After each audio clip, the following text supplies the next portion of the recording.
My experience on Zoom lectures is a bit messy, to be honest.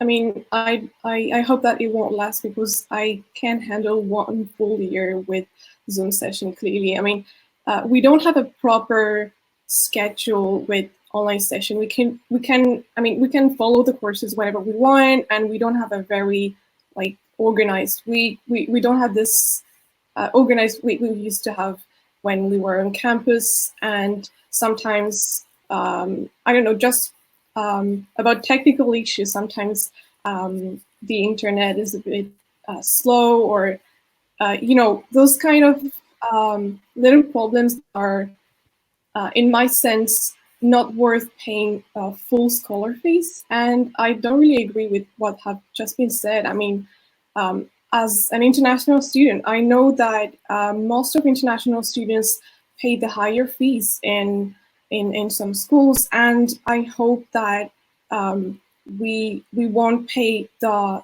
like for 1 year we won't pay scholar fees just for Zoom session, because as I said before, student life is more than Zoom sessions. It's a community. It's a campus life. So, yeah. Peter Gumbel, your reaction?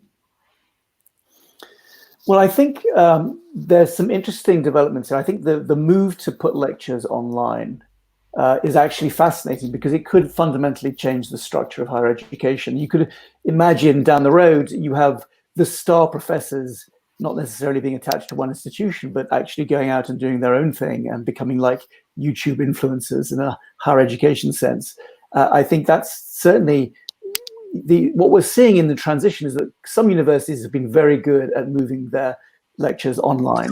Others have been much less good, and therefore it's much less of a good experience for the students. But more fundamentally, in the long term, what makes the difference is obviously the quality of the teaching, but also then the quality of the interaction in the smaller groups. And here we've got a fantastically interesting divide between somewhere like Cambridge or Oxford, where clearly the best learning is done in a small group, versus the continental European model, where you have these large lectures and you have far less of the small tutorials. And so in some ways, the universities that will be able to offer those tutorials and do them one-to-one will have an advantage, just as the star performers in the big lectures will be able to do their own thing for any university. And maybe you won't need as many of the big lecturers because you can pull in the best from the world, without having to leave your sofa. So yes, I was going to say, and let's say I'm a student at some other university and I'm taking a course on income inequality. Am I going to look at my own professor's lecture, or am I going to log on to the Paris School of Economics and see what Thomas Piketty has to say instead?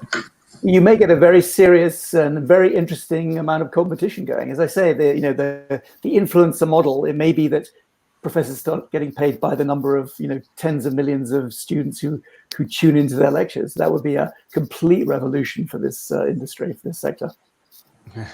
What do you think of that concept, Catherine Barnard? I think we're quite a long way from that at the moment. I think I would say that, of course, this term, the one we're in at the moment, is primarily an exam term for lots of people. So there has been fewer lectures and more small groups. We've been experimenting with that.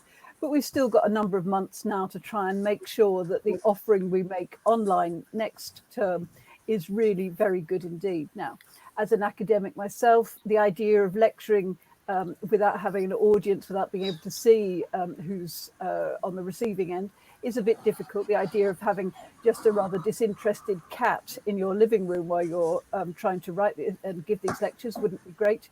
But there'll be ways around this, and we will get better at doing it. I mean, it's been a huge learning curve for us all. But the fact is, we've learned a great deal in the last 6-8 weeks. I mean, how many of us would have been talking about Zooming even sort of a couple of months ago?